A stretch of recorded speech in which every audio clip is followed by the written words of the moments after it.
qui est intéressant par le biais du film, c'est de pouvoir juste mettre semer des petites graines dans les esprits et dire que on n'est pas obligé de subir ces choses-là, et même si on finit par se retrouver dans des situations dans lesquelles ça s'accumule, on est là, on se les prend en pleine face, on est coincé parce qu'on n'a pas d'autres possibilités, parce que c'est votre gagne-pain, parce que vous avez votre famille, parce que vous avez un loyer à payer, et on se retrouve dans des situations qui sont désastreuses. Comment est-ce qu'on en arrive là ? Comment est-ce qu'on est dans un système qui permet à des hiérarchies, à des dirigeants de presser les individus et de perdre toute humanité? On se demandait si ces gens-là, il leur manquait pas une case finalement, cette case d'humanité. Je vais vous laisser découvrir le film qui s'appelle Danse avec tes mots.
Combien de pauses vous faites par jour ?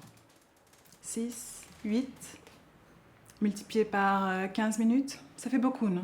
Tu prends des pauses de 5 minutes comme tout le monde. Je vais pas recommencer une 3e fois.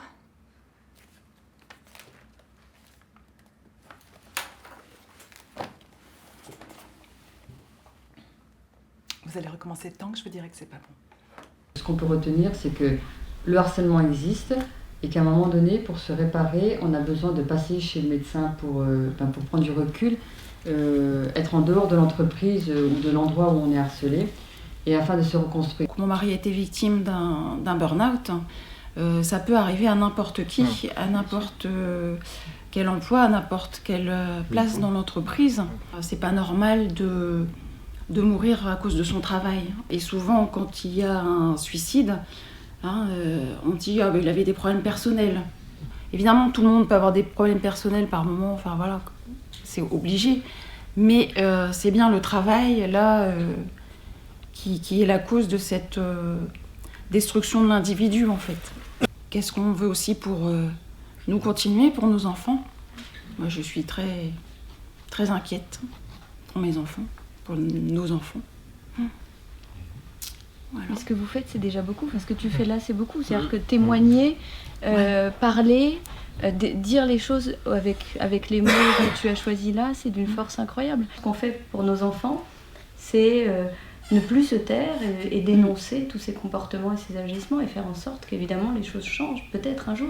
Mais au moins on le dit, c'est un bon début déjà. Ce sont des hommes, des femmes qui sont morts à cause de leur travail, et c'était sûrement des personnes bien, enfin voilà, ils avaient leur vie, leur famille, et c'est important de garder en mémoire que c'était des personnes comme vous et moi en fait.